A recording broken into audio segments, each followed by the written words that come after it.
Hello, hello, hello. Good evening, everyone, and welcome to the exciting Season 10 announcement stream here for IRL. And of course, it's me once again. It's Gareth, and joined as ever by Sab. How are you doing, buddy? Good to be back.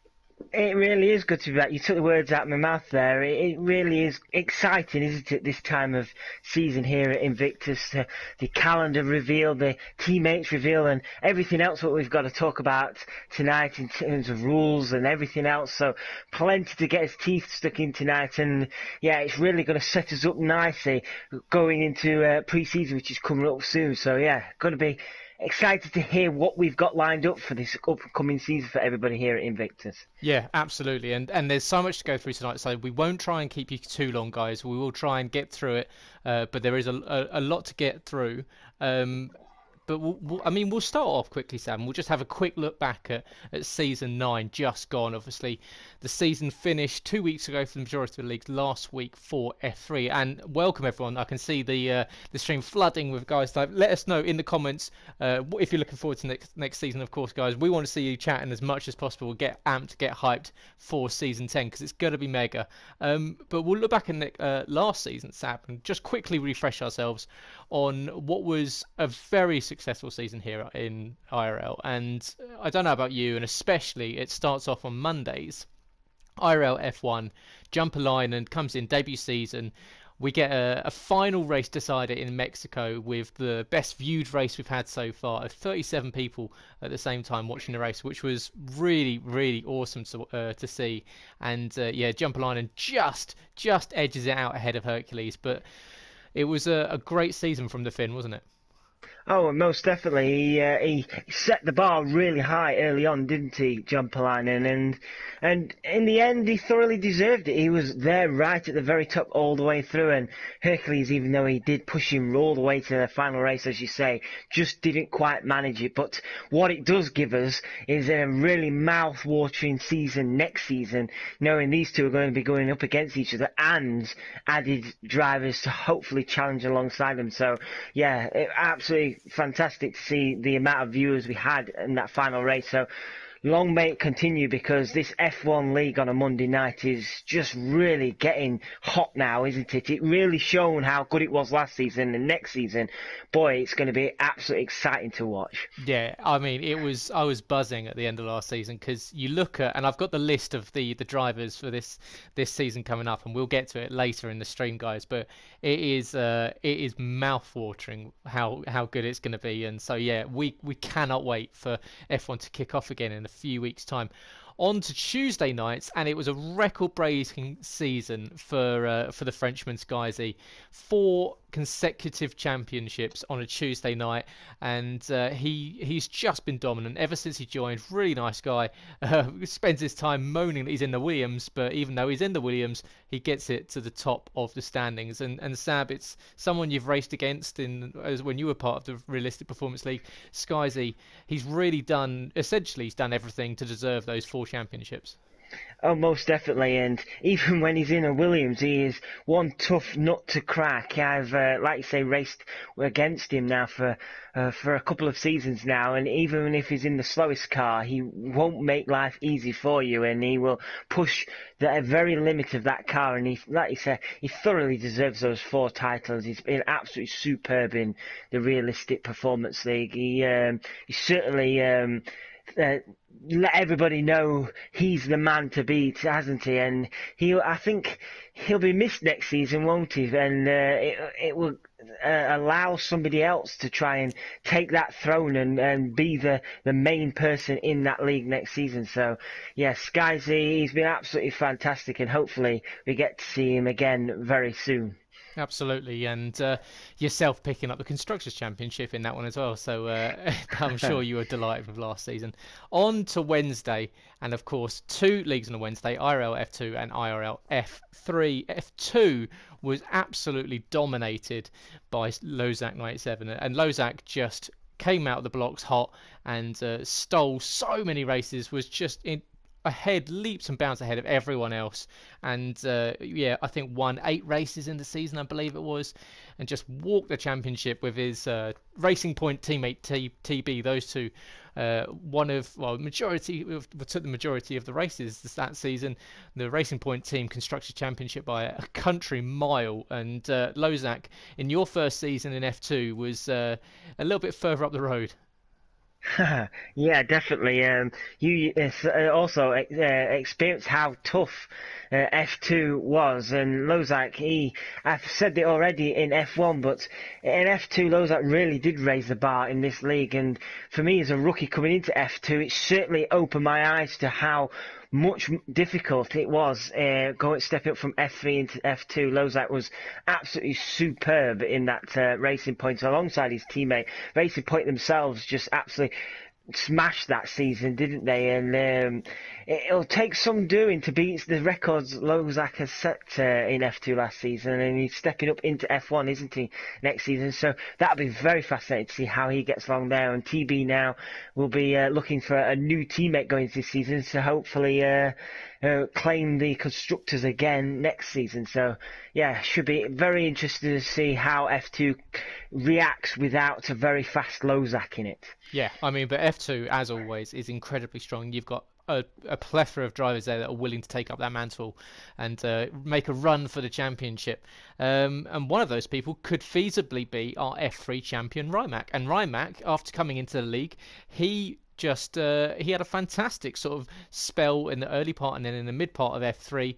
Got involved in a little bit of a championship fight early on with the likes of JSP and then Gasto, but did all he needed to take that championship and equally make it a double with the Constructors' Championship for Williams in the final race in Mexico. And Rimac, an interesting prospect coming up from F2 as F3 champion. He really is, and he looks very racy and fast. I'm a bit nervous, I'll be honest, of racing against him next season. It'll be very good to see him in F2 and see how he does racing against some of the so-called veterans of F2 now. You've got some very fast guys in F2. He will be competing against likes of DeLanga, Ferocious Dan, MJ Coop, for example. They're all experienced F2 racers now, aren't they? So it'll be a stern test for Rimac, but I'm sure he will, once he gets his teeth into it, he'll settle in nicely in F2. Yeah, absolutely. So that was a very, very quick look back at last season, guys. Of course, all of the streams are available on the YouTube channel that you're currently sitting on and should be subscribed to. What are you doing if you aren't? Make sure you subscribe to us to be notified every time we go live, and you can do that by clicking the bell next to the subscribe button. That will notify you every single time we go live with a new video here. And of course, guys, if you like the video, make sure you press that like button underneath. That, of course, helps us get recommended. So every time you're watching a video and you're enjoying it, press that like button, and it helps that pesky YouTube algorithm push us forward to new people to open their eyes to the world of IRL. And I mean, we'll kick off with tonight with what everyone enjoys and everyone's favourite thing, and of course that's rule changes. And we've only got a few, and I know how much you all love the rules, but this one really, I'd say we're in a current stage of evolution here, especially on a Tuesday night. And a Realistic Performance League was our original league. It's where we started. This is what the 10th season is. And we've had plans behind the scenes. We've been looking at how we can adapt it, how we can improve it. And I'd say that we're in the Charmeleon stage of evolution here. We've moved past that Charmander. We're now into Charmeleon. And perhaps Season 11 is going to be that Charizard phase, because there's a couple of little rumours in the background that, if come true, will make the Realistic Performance League something really special. But yeah, this season we will be using a new point structure. So it will be 2 extra championship points for pole position. So that means if you're in qualifying on a Tuesday night, get out on track, put those soft tyres on and get yourself to the front. You get 2 extra championship points for your worries. And I'm sure something else, and it's something that really changes up from what we see elsewhere on Mondays and Wednesdays, is from next season, or this season coming up, I should say, every single finisher will receive points in the Realistic Performance League. So a winner will now take away 25 championship points, which is of course 10 points more than what they would do currently. So 25 for the winner, 22 is for second place, 20 for third place, and then from fourth it's 17, and of course down to 20th position, if there are 20 finishers, of course, would be 1 point down in 20th place. So yeah, so 17th from fourth position all the way down to 20th for 1 point. So that does hopefully mean that if you're out on track, that you've had an early spin, you've had an early issue, and you're trying not to bet yourself on the fact that a safety car will or won't come out, because of course that new update has made it a little bit more likely. But it does hopefully incentivize you to stay racing, stay on track, and not go in and box or retire early, because you will be taking home critical championship points. And Sab, it's a big change. It's something that we've not done here. And what are you thinking? New point structure here in RP? You've pretty much echoed what I was about to say. That incentive to keep fighting and trying. If you feel like you're having a tough race, and yeah, we've all been there, haven't we? Where we think, oh, I just can't be bothered to do this anymore.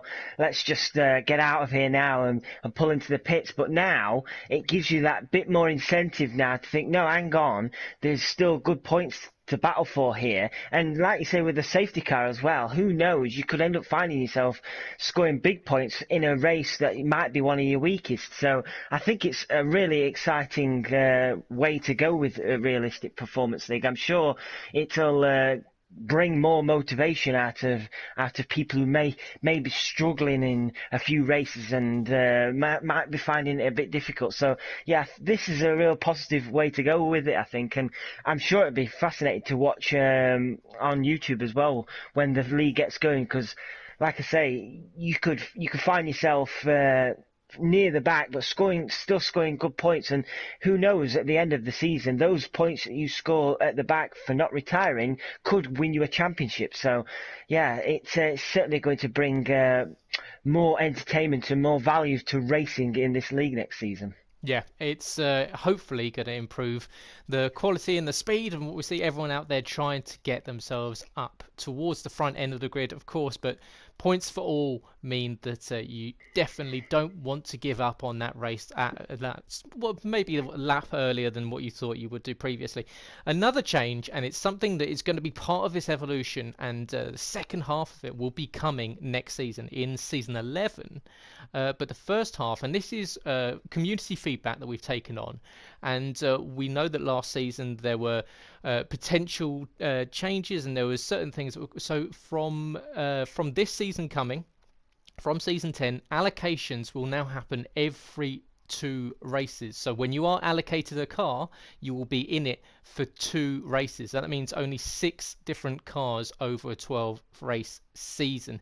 This is to give the admins and the guys that create the allocations more time to look at the speed and how you've done in it, and really make a more detailed and in-depth decision when it comes to allocating for the next time. And yes, you may feel that you get stuck in a slower car for 2 races in a row, but it does mean, of course, that it's something that we do get to really use to our benefit, and it means effectively you're going to have to work a little bit harder, but with the added points bonus for finishing in any position, of course, hopefully it will soften that blow a little bit. But it's just something that we've been working on to try and adapt the league and make it a little bit more detailed, and keep everyone a little bit happier. Yes, no one likes to be in the slower cars, but of course, it gives us that opportunity of really testing out the drivers and seeing where their pace is, maybe not just over one race, but comparing it up against a second race to see if it wasn't just a one-off. So yeah, you see that you're a stalwart in the RP League. Unfortunately, you're taking a season out this one, but two race allocations. What are you thinking about that?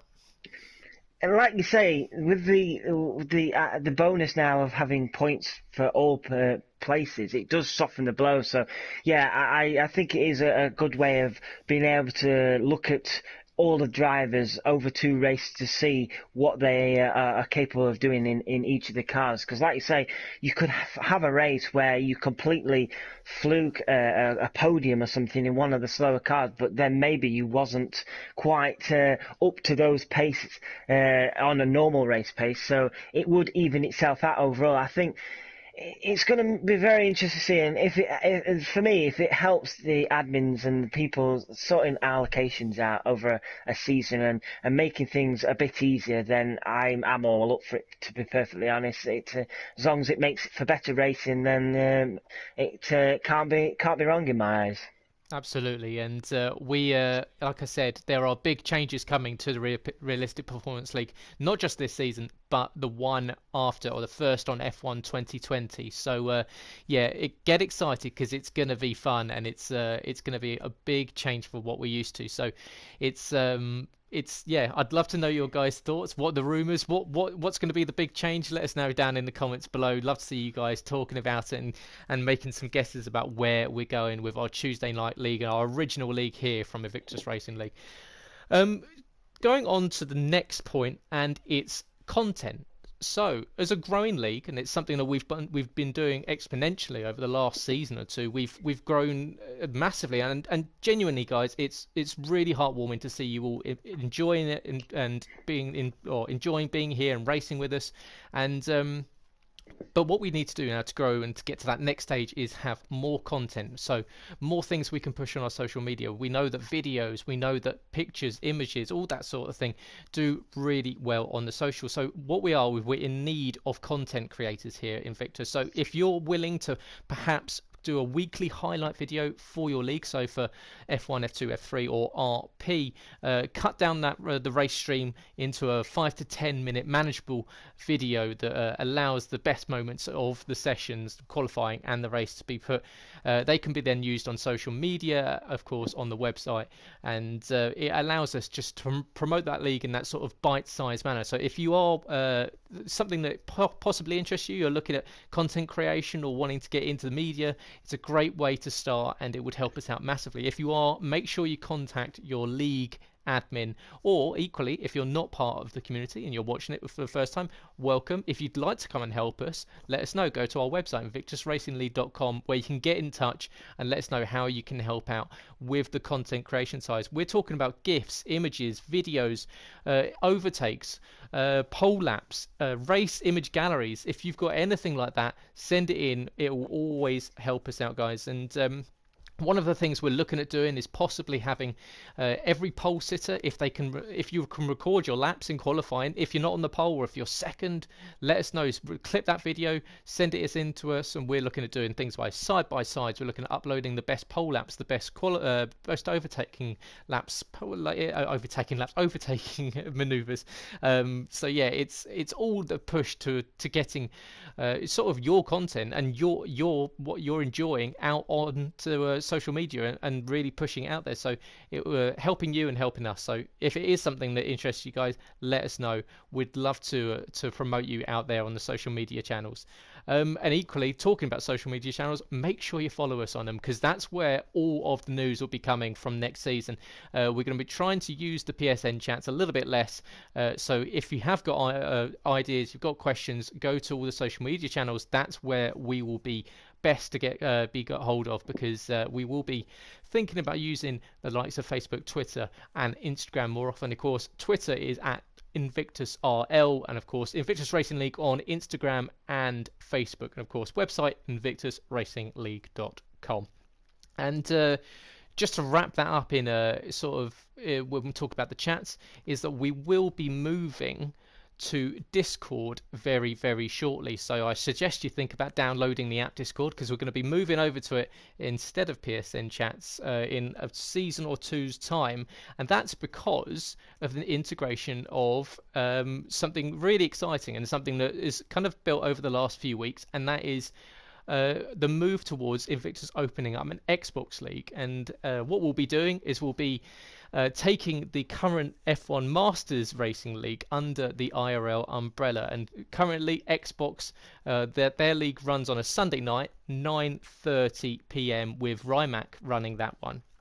And and thank you to him. He's come to us and suggested this might be something that would mutually benefit both. And so yeah, if you guys equally, we'll be moving on to Discord so we can have a community all together. But also if you like, or if you have an Xbox, if you know people that do, that want to get involved in league racing, make sure you let us know. Make sure they get to the sign up page on the website, where they can now sign up to join not just the PS4 leagues, but also the Xbox league. So yeah, it's gonna be a really exciting move forward for the IRL community, isn't it, Sam? Oh, most definitely, and being able to expand onto the Xbox, it just gives more people the opportunity to race here at Invictus, and with the bonus of bringing in and using Discord, it allows everybody to be able to chat with everybody all at once instead of just being slightly alienated with the PSN chat. So the idea and thoughts of the Invictus leagues expanding like this is very exciting. It just shows as well. Just because of the people involved and the races and everybody else, how much we've been able to grow. And I just want to say a big thank you to everybody that's helped us get here so far, because without the people that's helped us get here, we wouldn't be able to think of ideas like expanding onto Xbox. And just to quickly add on to that, a big thank you to Rymac for getting in touch with Invictus as well, and coming up with this idea. And fingers crossed, moving forward, we can fully expand onto Xbox and get the Invictus brand well known throughout even more communities. Yeah, absolutely, and hopefully it's just the start of a beautiful relationship, and equally a very successful one at that. So yeah, guys, if you want to race on Xbox, you want to race on PS4, then you can here at Invictus moving forward. So make sure you check us out on the website for both, and of course we'll be uploading all of their races to the YouTube channel from next season. They'll be joining the season from round 2 onwards. They'll be finishing up theirs a little bit earlier than they had been, and they'll be joining onto our calendar from round 2 from next season. So yeah, we'll be running hopefully in tandem across the entire community. Now, finally, of the news and updates, we're on to the Nations Cup. And now, if you're not used or you haven't heard of the Nations Cup before, this is going to be an event that happens at the end of the season coming up, and it's basically just going to sign us off from F1 2019. It's been put together, and basically you will go into your countries, and we're hoping to have teams of 3, and it's yet to be seen if we'll be racing over 2 or 3 nights. They'll be hopefully split up into different groups over 2 nights, with a final on the 3rd night. But you'll be racing for your country, and we're hopefully having it so there will be a driver from F1, driver from F2, and driver from F3 in every team. So if you want to get involved, make sure you go to the website, go onto the main page, scroll down to where you find the details about the Nations Cup, and just underneath that there is a sign up page.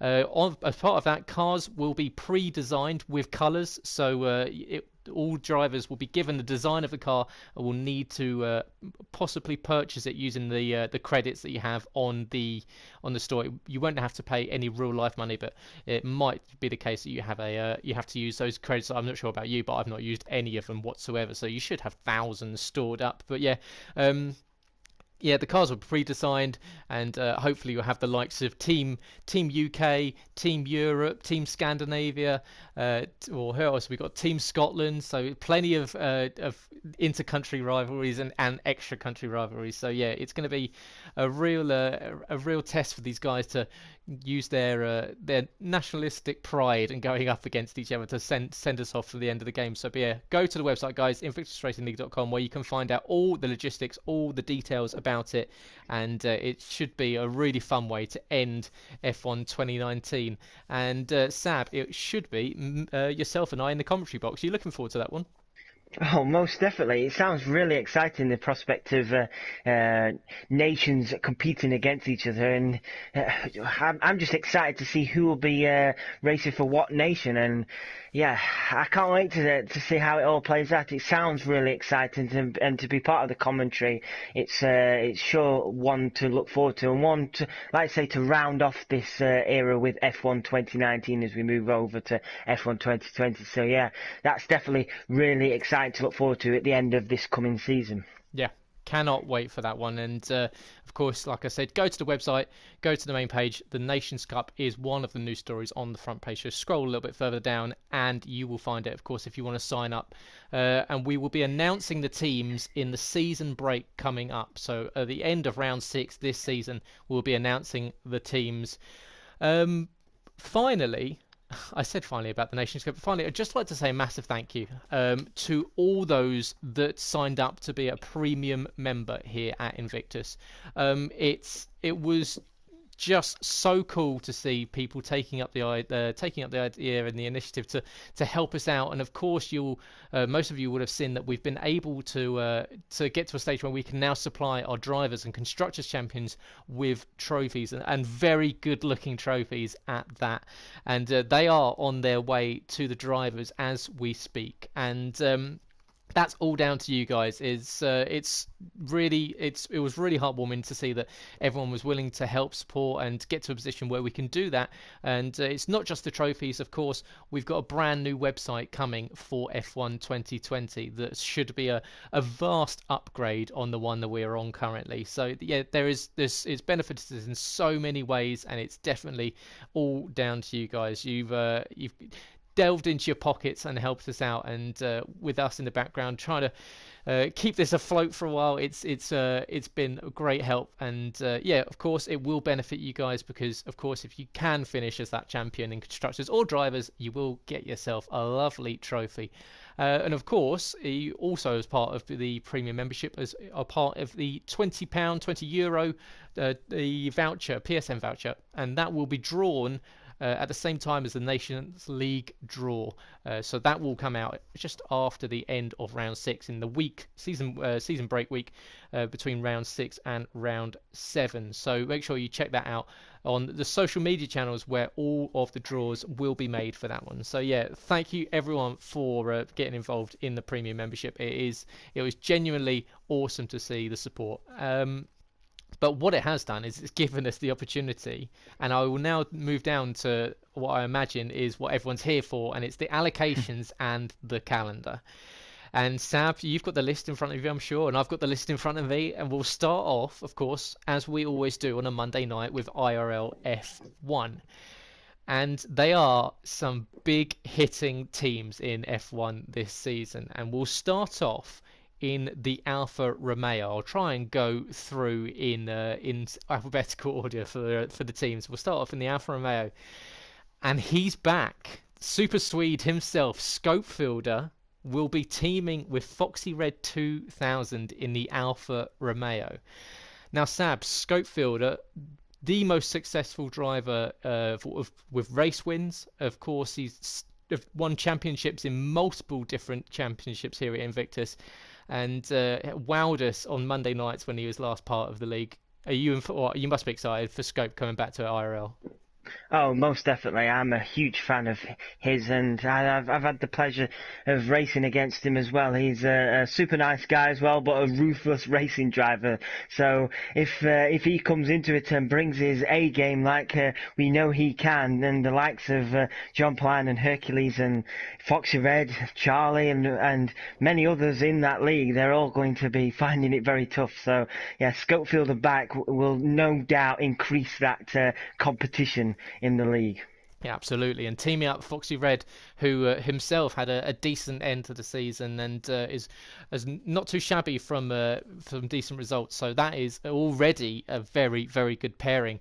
On to the Ferrari team, the Scuderia Ferrari, and it's going to be the Dutch pairing of the Warislander and Burmeister. Now, this is an interesting one because we saw last season that Warislander, he's just an absolute jet flame when he's ready and when he's on it, because although he made a few mistakes, which we're thinking and hoping that he would have got rid of in this season break, he was right up there challenging towards the top end of the grid, wasn't he? And joining Burmeister, who is one of those drivers that's just sitting on that periphery of getting into that sort of upper echelon of the league.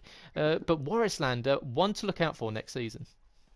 Yeah, definitely. Warrislander on quali pace is absolutely superb. You could nearly always put your house on him to be at least on the front row. He's that quick. Unfortunately, had a few mishaps here and there, didn't he? But overall, I think it was a good season for him, and one I'm sure he can use to help him grow and get even quicker into next season with Burmeister alongside him. Burmeister, like you say, is just there or thereabouts, and if he can just step it up one notch or two, I'm sure he'll be a regular point scorer. So not a bad looking lineup as well. Warrisland, I'm sure, will be definitely fighting a lot stronger next season. Absolutely. So, yeah, Warrislander and Burmeister in the Ferrari on to Haas F1. And it's going to be the same pairing as last season. Last season's Constructors' Championship. It's Samuel Pepito and White Fountain staying as teammates in the black and gold Haas car. And those two consistent all through the season.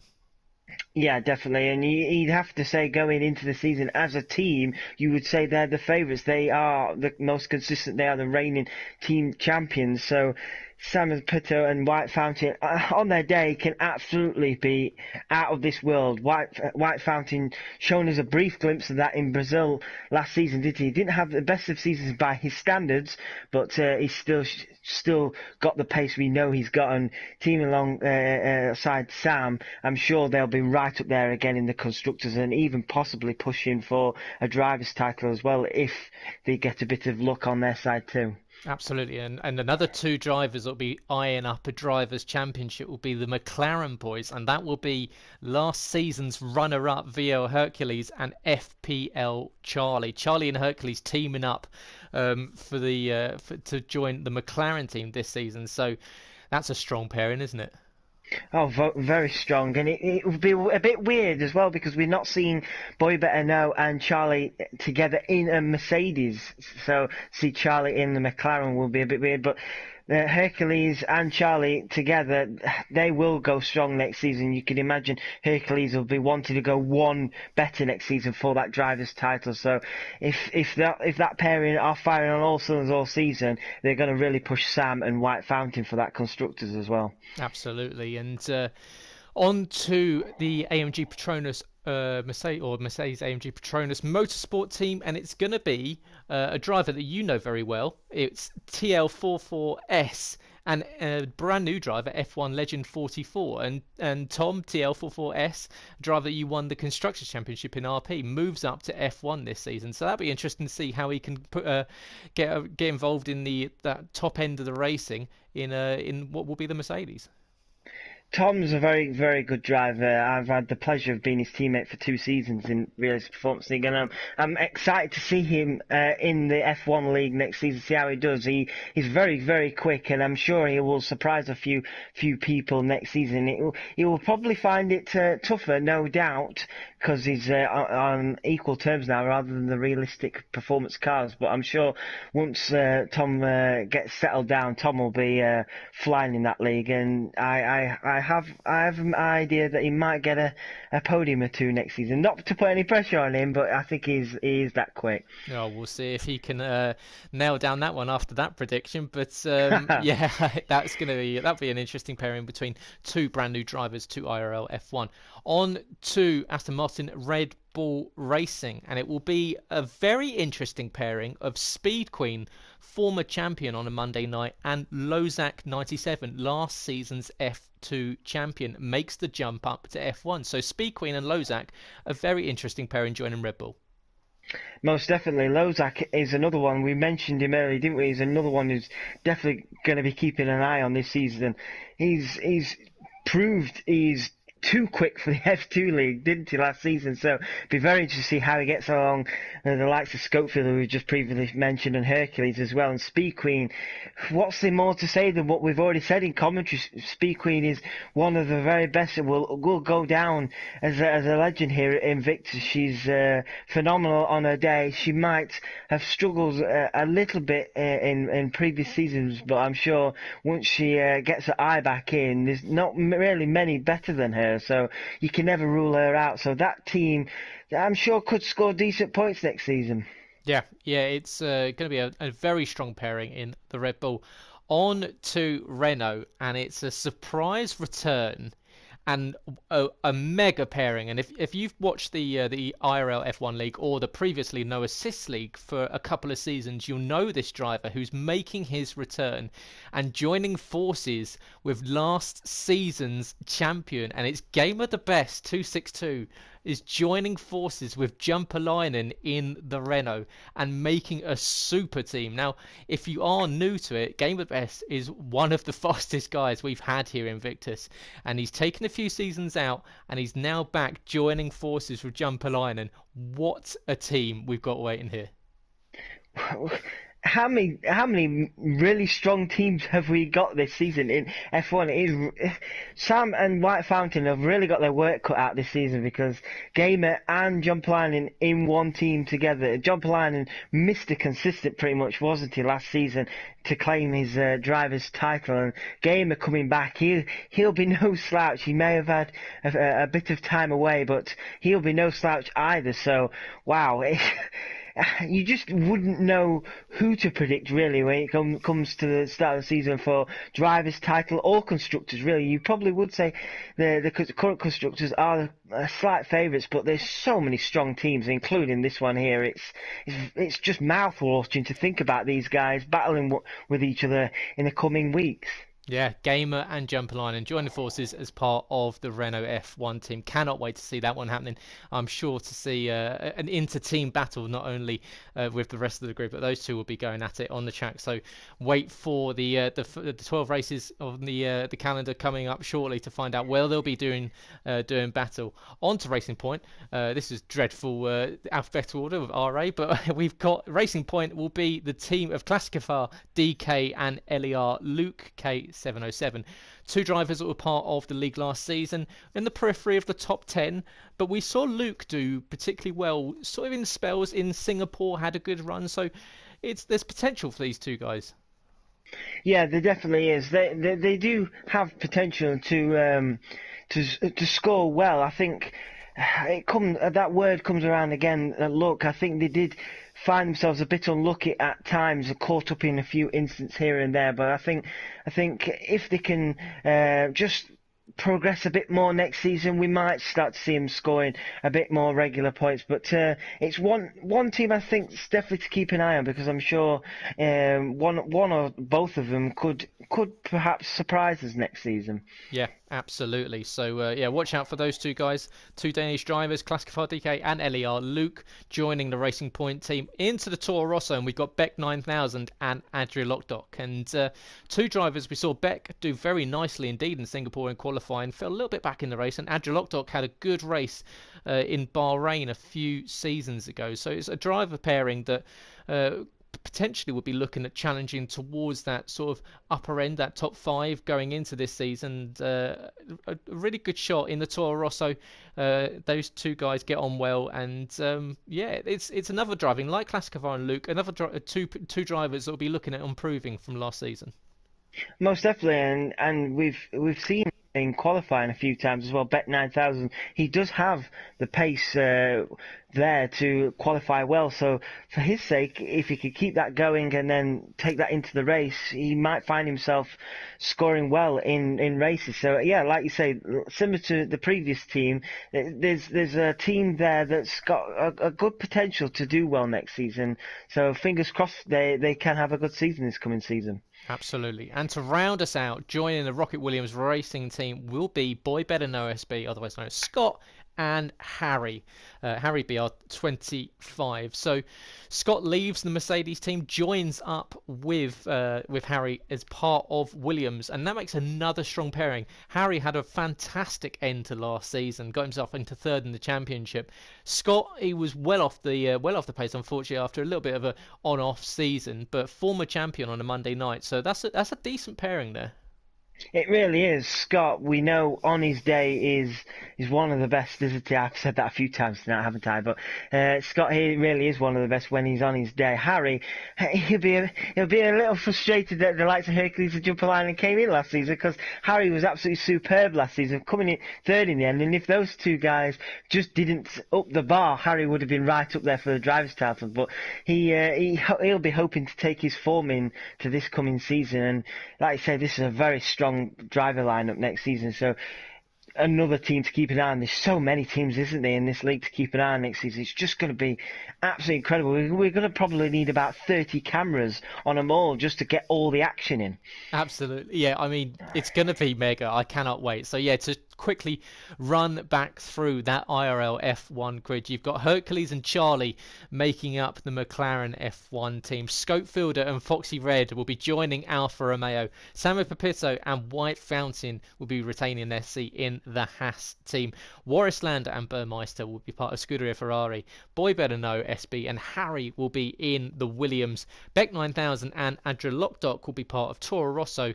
Classicfar and Luke will be part of Racing Point. Jumperlinen and Gamer will be in the Renault. Speed Queen and Lozak will be part of the Red Bull racing team. And of course, you've got TL44S and F1 Legend 44 will be in the Mercedes. So I'll put you on the spot here. I'm sure we'll talk about it, but just right now, who's winning the Constructors' Championship? I'll stick with what I said earlier in this, and I'll stick with Sam and White Fountain just because they are the current Constructors champions and they are pretty consistent when it comes to fighting for Constructors titles. So yeah, I'll stick with them for now, but it's just near on impossible to pick out of that lot. Yeah, love to know, guys. If you're watching, let us know who's winning the Constructors' Championship in F1 next season throughout those teams, because you can see just how much talent there's going to be on a Monday night. So check us out Monday night, 8 p.m. From a few weeks' time. We will be back, and I'm envisioning probably our most explosive season ever. So cannot wait to get back in the commentary box. You can have Sab and I on a Monday night with our lovely sultry tones covering the airwaves, and we'll be bringing the action straight to you. On to we'll go on to F2, and we'll start off with Alfa Romeo Racing. Alfa Romeo Racing next season will be Tanker 903 and Gasto being promoted from F3. So Tanker 903 and Gasto up into Alfa Romeo. So an interesting pairing between the two. What is going to be an interesting pairing is also in the Scuderia Ferrari team, Aaron JS 1992 and Jim the Gooner, who's formerly known as Betrayer. So those two in the Ferrari. That's a good pairing, Aaron and Betrayer. It really is. Betrayer is a ruthless driver. I've raced against him a few times as well, and he definitely knows how to get it done. And Aaron, he's mighty quick. Aaron, I first time I got to race against him last season in the Realistic Performance League and F2, and he certainly showed his pace. So them two pairing up with each other next season is definitely a team to keep an eye on. They will be very quick next season. Absolutely. And another team that's always going to be up there is going to be the Haas F1 team. That's Humbo Stone and Tony Y. So Tony Y, the man that's probably got the most amount of pole positions and top 3 qualifying finishes in Invictus history with his love for those soft tyres. But he's joining Humbo Stone in the Haas team. On to McLaren. And who else, Sab? Do you want to tell us about the McLaren team? Oh, it's just me and Delanga 93. I made the tough decision of unfortunately parting ways with Ferocious Dan for next season. Me and Delanga are good friends, and we chat often away from track. So there was an opportunity for us to team up. So this was it, and I'm looking forward to it. Delanga, as many people in Invictus will know, he's a multiple champion here. He's a very fast guy in Invictus, won many races as well. So be interested to see how he gets along, pulling my carcass along in the league next season. But yeah, I hope to be able to support him best I can in the coming season in that McLaren. Yep, absolutely. So it should be an interesting pairing between two. Looking forward to seeing your progress on Wednesday night as part of F2. On to the Mercedes-AMG Petronas team, and you've got Rimac, last season's F3 champion, brings along with him a former F3 compatriot in JSP 1299, and those two in their first season in F2 will be in the Mercedes. So yeah, they made that step up from F3 into F2. You get put in the Silver Arrows. Surely that means they've got to perform. Well, it's no pressure, is it, when you're in the Silver Arrows? Rimac, similar to what I said earlier about him, he's definitely going to be one to keep an eye on just to see how he progresses stepping up next season and bring along a fellow F3 driver as well. It's going to be fascinating to see how them two get along early on, if they can find their feet early on, or will they surprise everybody and get straight to the top. It's an interesting lineup. It's going to be, for my sake, I hope they're further behind me on track, but yeah, I can't wait to race against these two next season. Yep, should be good. On to Racing Point, and you've got last season's constructor champion. He's lost his teammate who's made that jump up to F1, but TB will be joining forces with Tipsy Hobbit, and Tipsy, coming in final races of last season in F2, did very nicely, got himself on the podium, and has been fighting in practice sessions well up the front, so that's another strong pairing. Of course, the Racing Point was the winning constructor last season, and yeah, TB and Tipsy, that's a really good chance to make that a double constructors championship there. Aston Martin Red Bull Racing, and we've got the team of MJ Coupe and Meg Lugby, and the two very good friends off track, and will be a very interesting pairing on track. Meg Lugby, a former constructors champion in F2 as well, so he makes his return to F2, and they are part of the Red Bull team. Coupe and Meg, that's a decent team, isn't it? Yeah, it really is. Coop and Meg, they are fast guys. I enjoyed a few battles with Coop last season in F2, and he sure did push me all the way. It's another strong team, and I'm sure Meg will be hoping for a bit more luck next season. He found himself a bit unfortunate last season, didn't he? In Invictus, but I'm sure next season he can find his feet again and find that form we know Meg has got, and if he does, Meg and MJ Cooper will be a strong team to fight against. Absolutely. On to the Renault F1 team. You've got the Frenchman RG4422 joins up with Jacob E, and the Danish driver joins up with the Frenchman as part of the French manufacturer, and that's a decent pairing because you usually saw them towards the front end of the grid last season. On to the Toro Rosso team, and you've got Ferocious Dan teaming up with CPI Alex B. So Alex dropping down from F1, teaming up with Ferocious Dan. That's a tantalising option because Alex did pretty nicely as well. Like, he had an he's openly said he had a bit of an off season last season, but he was doing nicely in F1 the season previous. And obviously you've got Ferocious Dan, former F3 champion, holds several records, did very nicely in F2 last season. Alex and Dan, that's a shout for the constructors. It really is, and I think Dan could even be in for a shout for the drivers as well. Dan was super quick, stepping up from F3 last season, and he's really shown his pace in F2 all of last season. So teaming up with Alex, and Alex is no slouch either. Yes, he's dropped down a league, but as you say, he certainly held his own in F1 a couple of seasons back. So if Alex can find that form again and teaming up with Dan, like you say, this could be a very strong team for constructors next season. That'll be a very good lineup for them too. Yep, absolutely. And on to our final team in F2, and it's the Rocket Williams Racing, and it's YNWA, Matty UTM, and Mr. Steen. So those two often point scorers. Steen doing very nicely as well towards the end of last season. Picked up a decent podium as well in Singapore, I believe it was, and a couple of decent qualifying results. So Steen, one of those drivers you never quite know what you're going to get from him.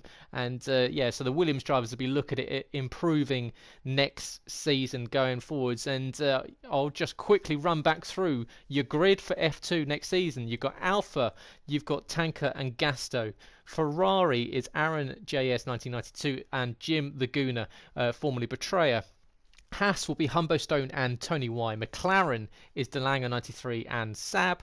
Mercedes will be Rimac and JSP. Racing Point will be TB and Tipsy Hobbit. Red Bull will be MJ Coupe and Meg Lugby. Renault is RG4422 and Jacob E. Toro Rosso is Ferocious Dan and Alex B, and Williams will be Matty and Mr. Steen. And Sab, as I did with F1, who's winning constructors?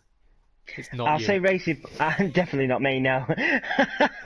I'll go with Racing Point. TB and Tipsy Hobbit. TB, when he's on fire, really he's on fire. Tipsy Hobbit coming in at the end of this last season looked mighty quick. So them two together could be a great lineup. Yeah, and yeah, really excited for F2 to get started. F2 will be back in a few weeks' time with Energy Dan and James Hook commentating on that one. So make sure you join us for that brand new pairing that you had a glimpse of in Mexico. They'll be joining forces for this season coming forward. So yeah, looking forward to that. On to IRL F3. Of course, races on Wednesday nights, equally at the same time as F2, and we'll start off in the Alfa Romeo Racing team, and it will be the team of Luke Bailey and F1 Mr. P80.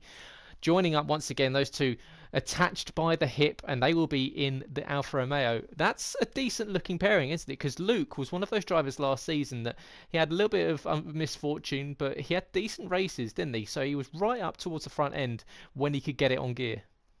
Yeah, definitely. Luke and Mr. P are a very strong team for F3 next season.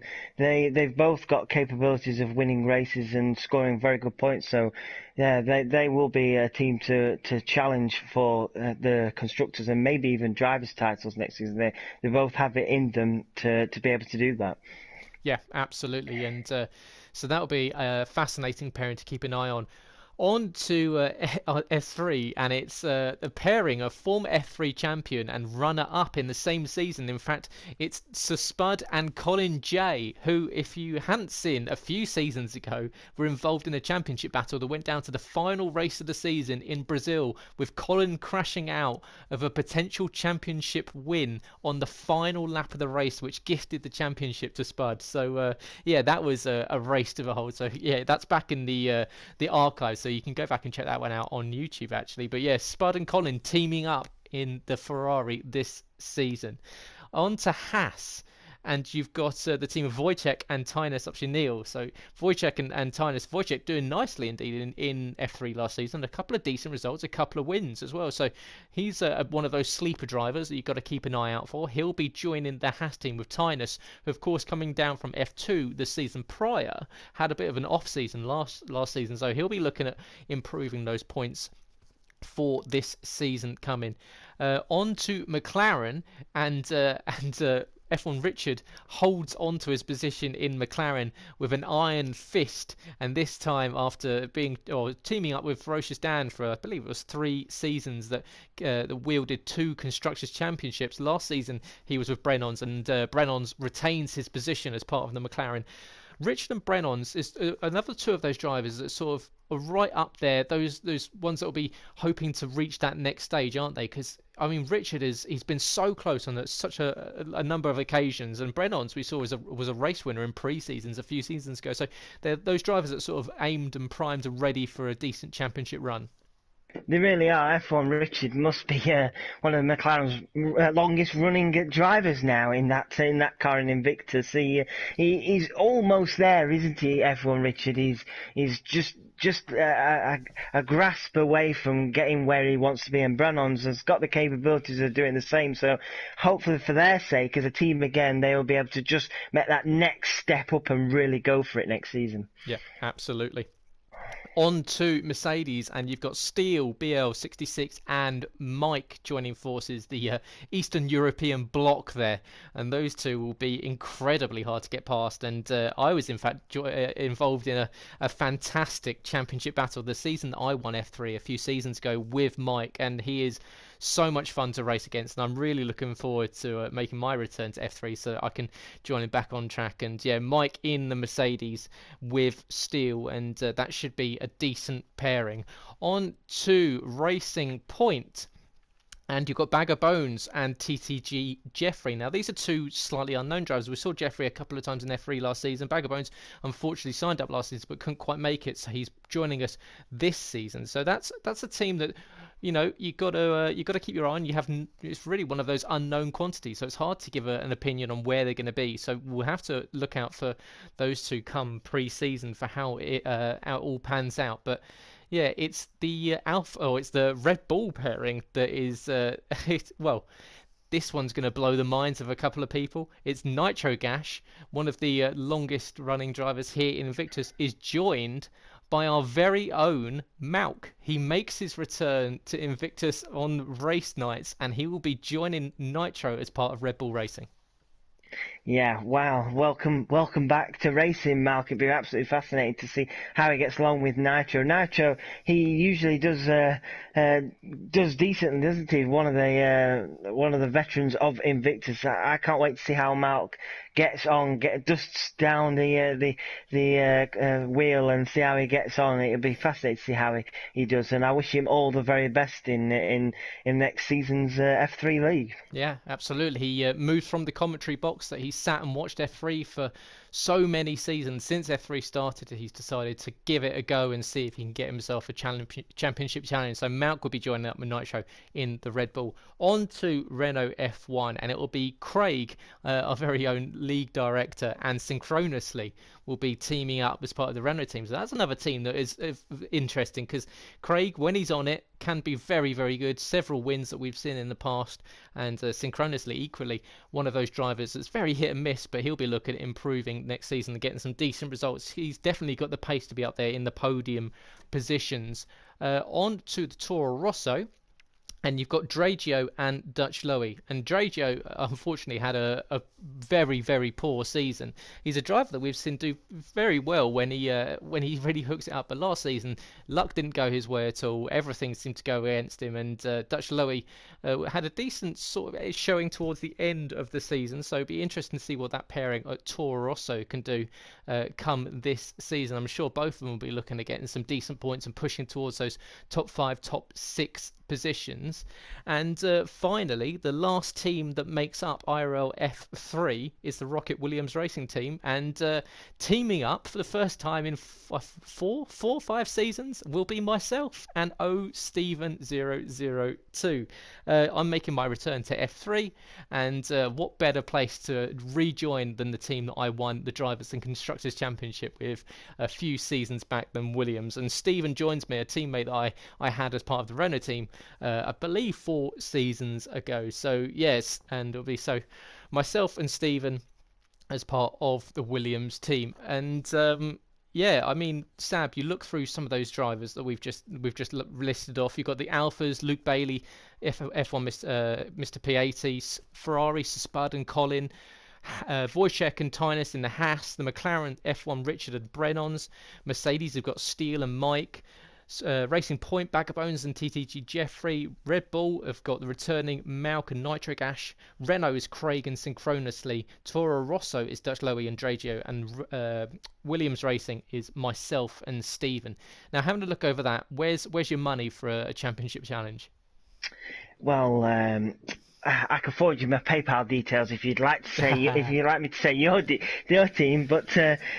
I would look seriously. I would look at probably the Ferrari team or the Alfa Romeo team. So Spud and Colin J in the Ferrari is a good strong lineup there. So Spud knows this league very well, and Colin J is a quick guy, and I'm sure he'll do well in F3, stepping back down into F3 this season. Luke Bailey and Mr. P, like I said previously, they are 2 decent guys, and I just want to say for yourself, you are going into this season, aren't you, on the wheel? So I wish you all the best with that. We've been practicing quite a bit, and I'm sure it'll be a good test for you, but I'm sure once you get to grips with it all, you'll be really pushing these guys to their limits, and you'll be right up there. So wishing you all the best this season as well. Oh, thank you. I'm looking forward to driving around in 14th position for the majority of the season.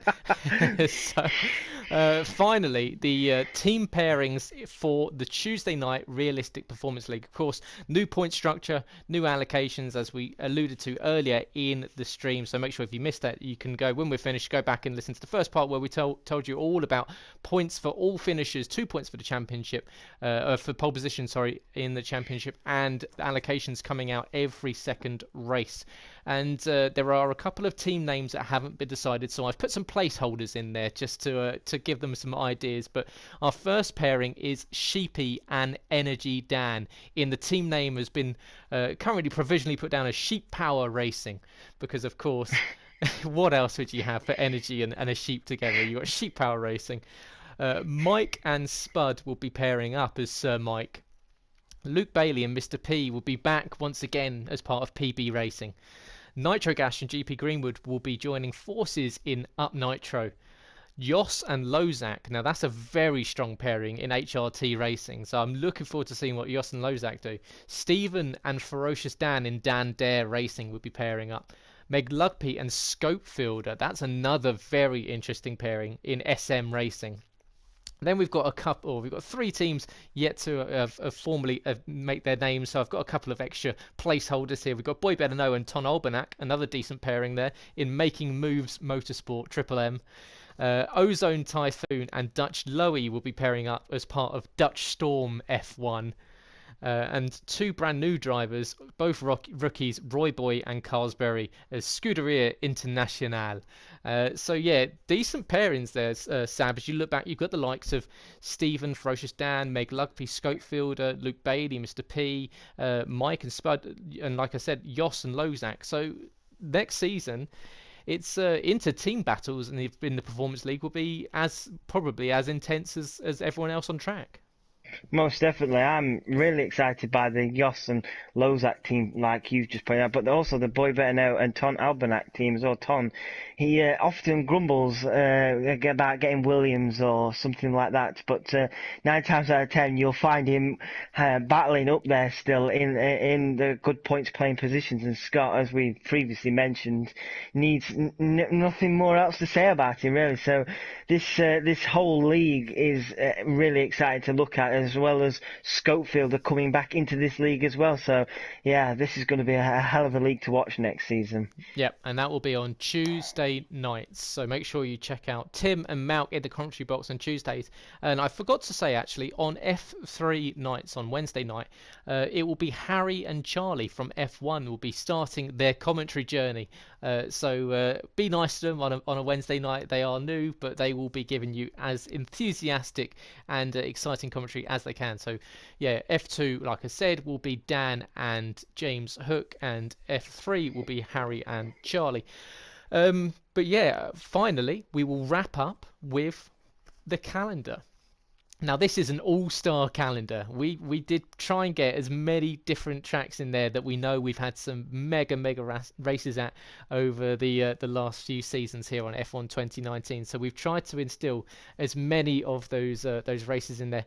There's one track on there that I'm not too happy with, which I'm sure Sav will know about, having done the F1 podcast with me a couple of times. But we'll start off 9th of March next week. We will start pre-season. Now this season we're only running one pre-season race, and that will be in Bahrain in Sakir, the international circuit.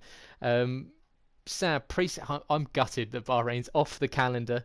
I'm sure it's delighted a couple of people, but pre-season it will give these drivers a chance to get back into the groove, but only one race this time, so they're going to have to possibly just get themselves back in, switch on a little bit faster than usual. Yeah, definitely. They really got to get on it. There's no chance of making a mistake and retiring early, because that'll be it, won't it? You'll be straight into league racing then. So, yeah, I agree with you as well. Bahrain, it's one of those tracks. It's always seems to be on our calendar, doesn't it? It's always provided the league, the whole Invictus, some great racing in the past, some absolutely fantastic overtakes over there. So, yeah, it's a shame it is only on pre-season, but at least we still have it as part of the build-up to the new season. So it'll be a good test for these guys before they head into round one. Yep, so that will be next week. So pre-season starting next week, the week commencing. So IRL F1 will start on the 9th of March, of course. RP will be on Tuesday, and then F2 and F3 on the Wednesday. First round of the season will begin on the 16th of March, and that will be over in Japan at Suzuka. So the Japanese Grand Prix will start off the season. And Sab, Suzuka, it's a track that you can see a lot of different weather conditions. You can see a lot of potential, well, especially in that first sector, the S's, a lot can go on. So, yeah, what are we thinking about Japan for the first round of the season? It's a certain test, isn't it? Japan, like you say, it really tests all the drivers. It brings all the different weather conditions. The S section especially is a real test for anybody.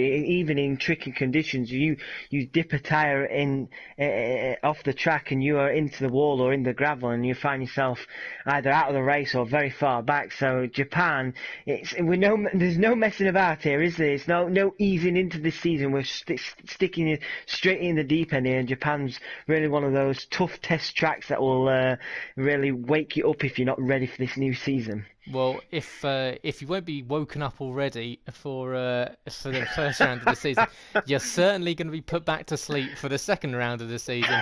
I'm just joking, but we are heading to the Yas Marina circuit for Abu Dhabi, for the circuit that was drawn by a child, and we are here for the second round of the season. And here's me being unprofessional. This is the worst track in racing on the planet.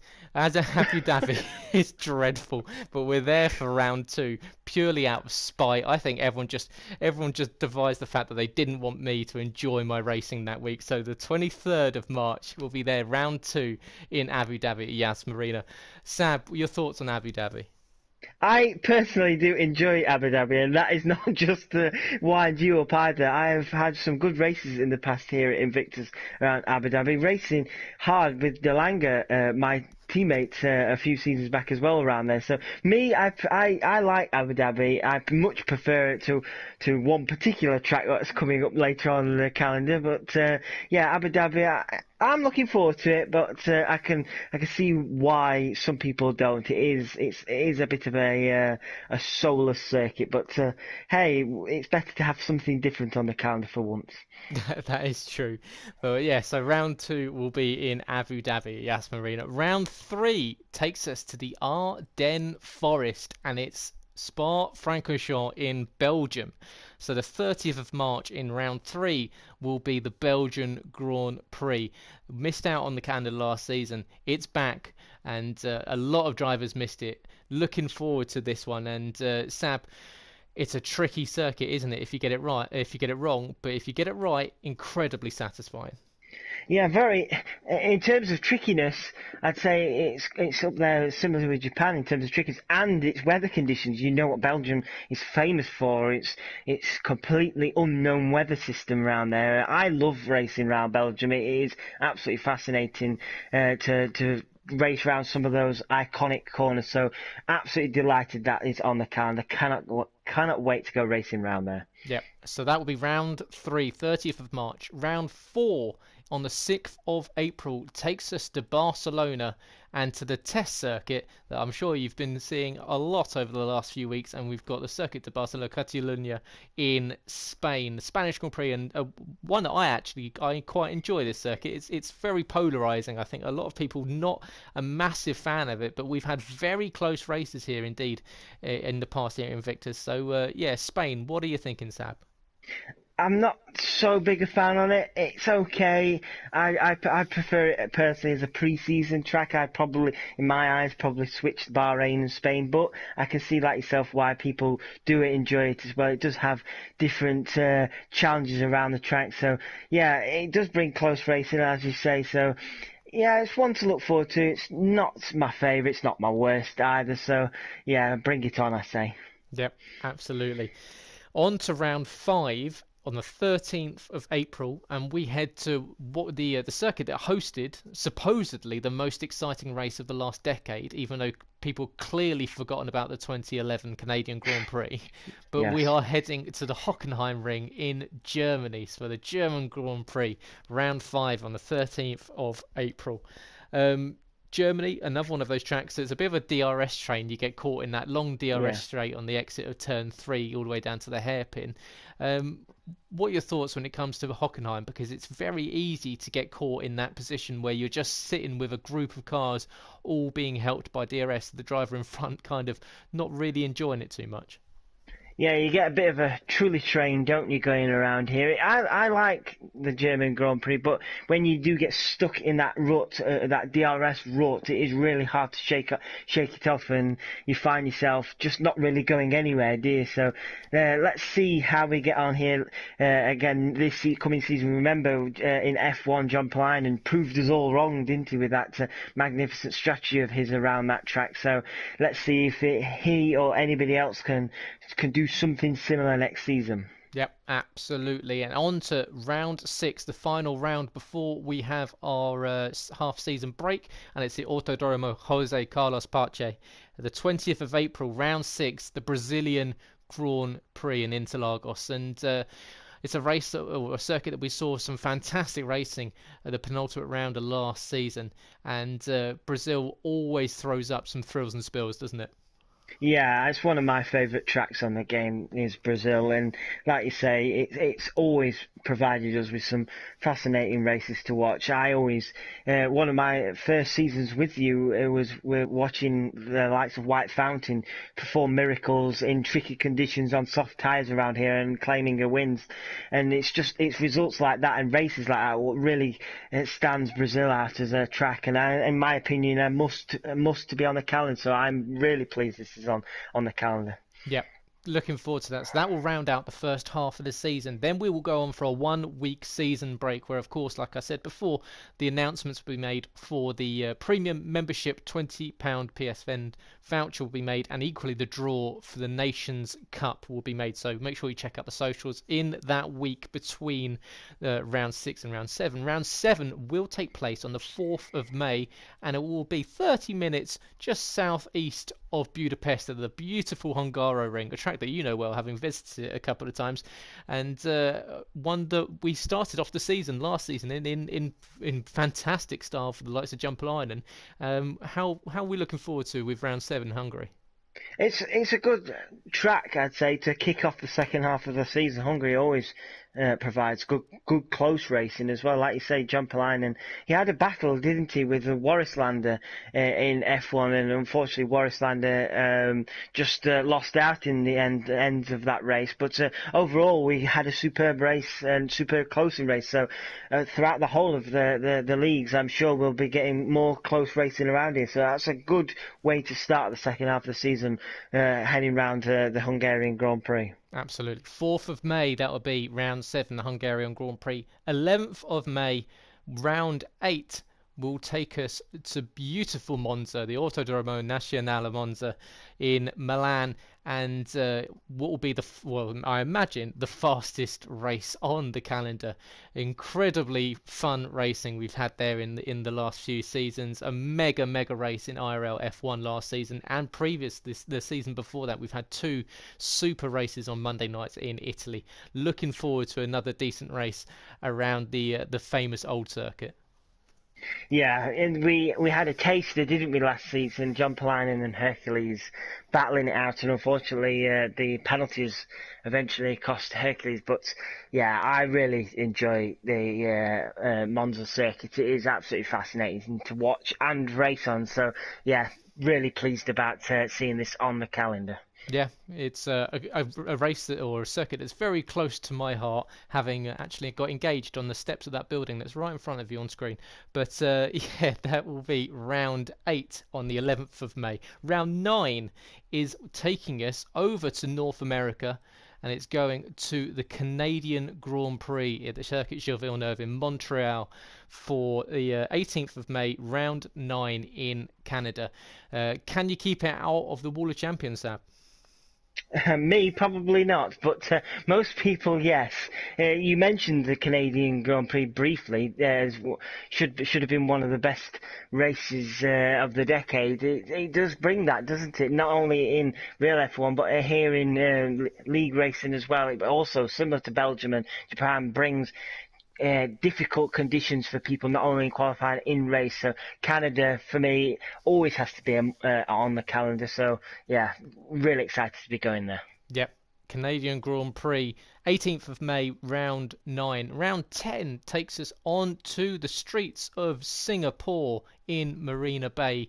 Another track that we've seen on the calendar for the last few seasons. Had great fun racing around there in various different weather conditions. So, yeah, the Marina Bay Street Circuit in Singapore will be round 10 on the 25th of May. It's a circuit that you say that you don't enjoy, but I believe I saw you stand on the podium this season.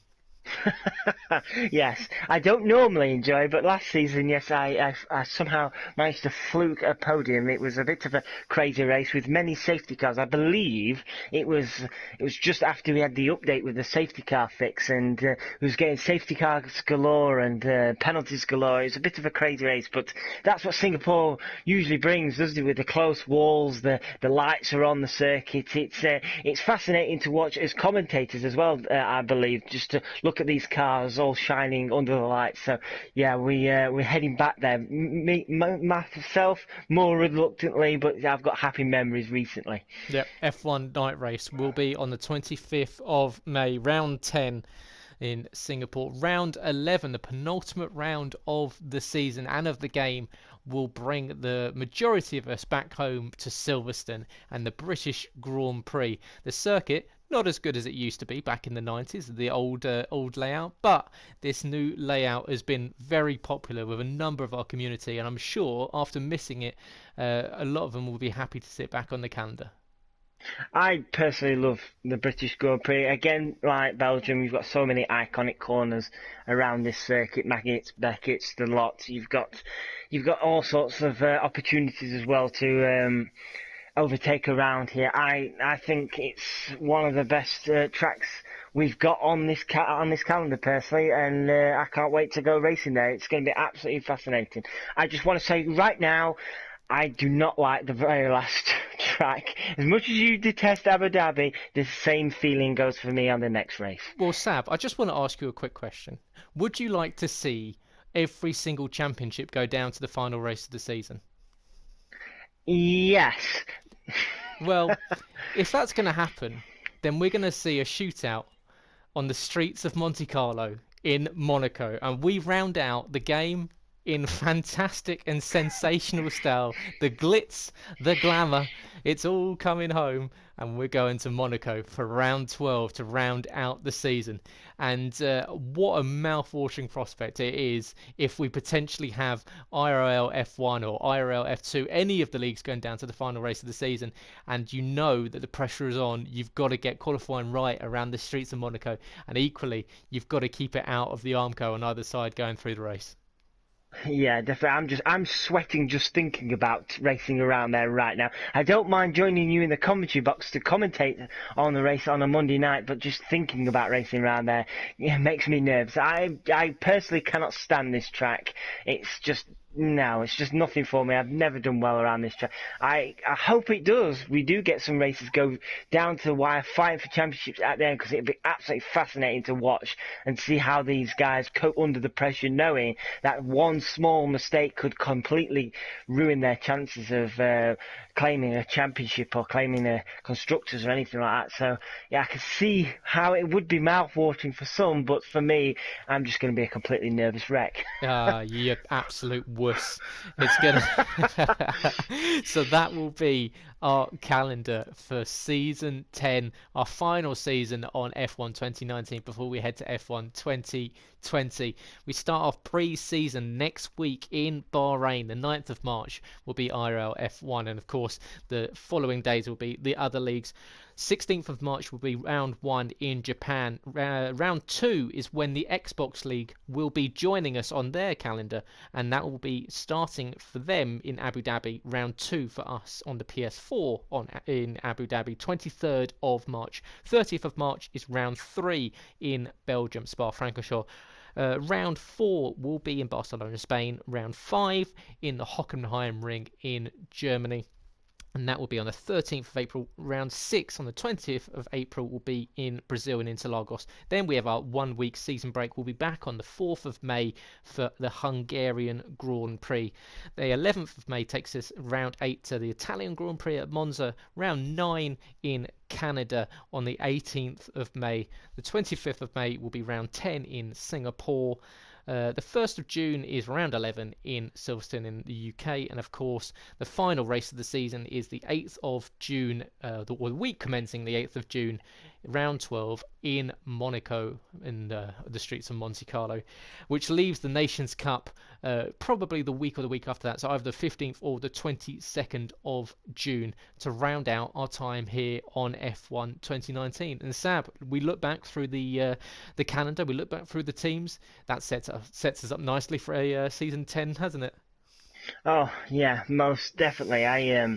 Like we said, let's hope we have something similar to what happened in F1. We go right down to the wire, last race, and then really see how it goes on. But there's going to be so many tricky races up to that point, isn't there? There's no real easy tracks on this calendar this year, so it's going to test everybody in each league to their fullest, and they're going to have to be really on it, like you say, with pre-season only being one race this season. They really have to get off those starting blocks very quickly, otherwise they could find themselves playing catch up really early on. And sometimes it's not so easy, I should say, to catch up in any of these leagues, is it? Yeah, absolutely. You couldn't have said it better. And yeah, I mean, that's it, guys. That is get amped, get excited. It's starting next week in Bahrain. There's just about enough time to get back into the groove and get practicing ready for the first race of the season in 2 weeks' time in Suzuka, Japan. And yeah, you know your teammates, you know your competition. Get the rivalry starting, and equally, not just of course for the PS4 guys, for everyone on the Xbox side that will be joining us as well. Welcome to all those drivers. We look forward to welcoming you into the community, and let us know what we can do to help you. And thanks for joining us, guys. That has been the announcement stream for tonight. We hope that you're excited. We hope you're ready for Season 10. We cannot wait to bring it to you. Not just Sab and I, but all the commentators, all the admins, and all of the directors here in IRL. We've been working on this one, and like I said, we've got a lot of big plans for Season 11 that we're already getting in order. So yeah, there's big changes coming at Invictus, and it's all for the better. It's all going to make the league way more exciting and way bigger and way better, and it cannot start better than Season 10, the final one on F1 2019. Of course, you can check us out, invictusracingleague.com, for all details, all league tables, and of course to get yourself on the grid for both the Xbox and the PS4 leagues by going to the Apply to Race section. Equally, if you want to check out some of the records that were smashed last season, go to the Hall of Fame section, where one of our admins, MJ Coop, fantastically sets up and maintains the Hall of Fame records. And yeah, what else? We've got our social media channels, Invictus Racing League on Facebook and on Instagram, and there you can find pole laps, overtakes, image galleries, the lot, and of course Invictus RL on Twitter if you want all of your daily updates from Twitter. And that's us done. You can find Sab and I on Twitter at GT2_driving for myself, at Alan Sabatino for Sab. You're a tongue twister, yours is. And yeah, we will be back next week commentating on the Bahrain preseason Grand Prix for IRL F1. And like I said, guys, make sure you subscribe to the channel if you're not already. Click the bell next to the subscribe button to be notified every time we go live with a new video. And of course, get in touch if you want to know anything further about the league. We cannot wait to get started, guys. Thanks for joining us tonight. It was absolutely great to see you all chatting and buzzing in the comments. Can't wait to bring you another fantastic season as part of IRL. And we will see you in 1 week's time. Have a good night.